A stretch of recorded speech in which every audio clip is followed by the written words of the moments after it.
Hi, I'm Michelle. In this video, I'm going to talk about two very important things that can help setting up for a gig go quickly and smoothly. And those are an accurate input list and stage plot. Now, these two items allow the audio crew to prepare for the needs of the band.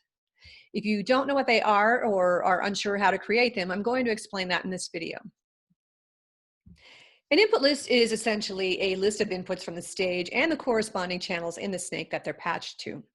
And input lists can contain a variety of info ranging from something that's just very basic and states only the input and the snake channel to something more detailed that states the input, the snake channel, console channels, microphones, types of mic stands, sub-snake inputs, and so on.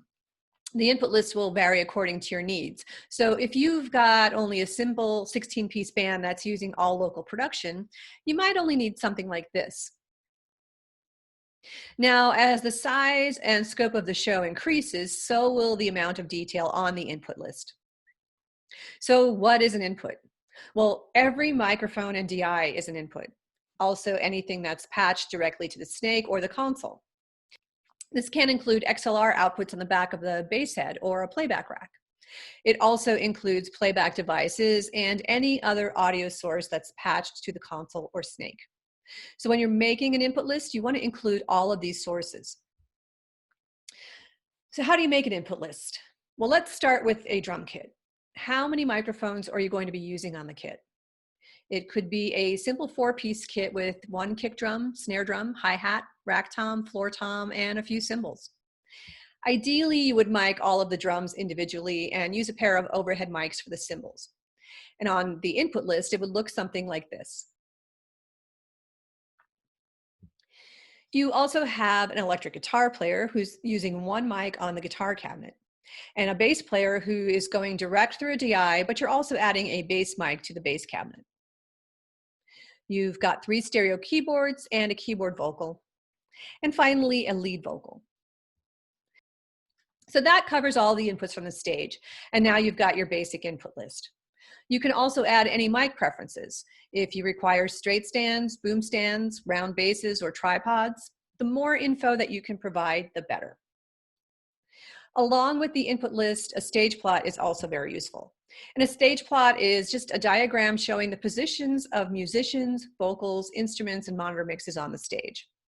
And like the input list, the stage plot can be as basic or detailed as needed.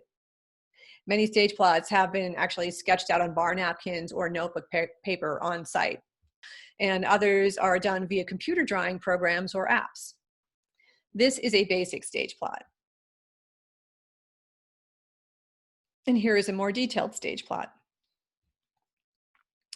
The idea is to let the audio and production crew know things like where the inputs are coming from, where the monitor mixes are needed, what are the dimensions of any risers that you need, where do you need power drops. For larger scale productions, you can even include the location of your sub-snakes. Now, most of the time, the input list and stage plot is drawn up by the sound engineer. But if you're in a band and you don't have a regular sound tech, it's still a good idea to have them, even if you're just doing local gigs. Give them to the sound people for your show as soon as you arrive, and better yet, get them to the production crew ahead of time. But always bring a few printed copies with you to the gig. Just getting these two things sorted first will make patching the stage and consoles go very smoothly, and they both serve as a map.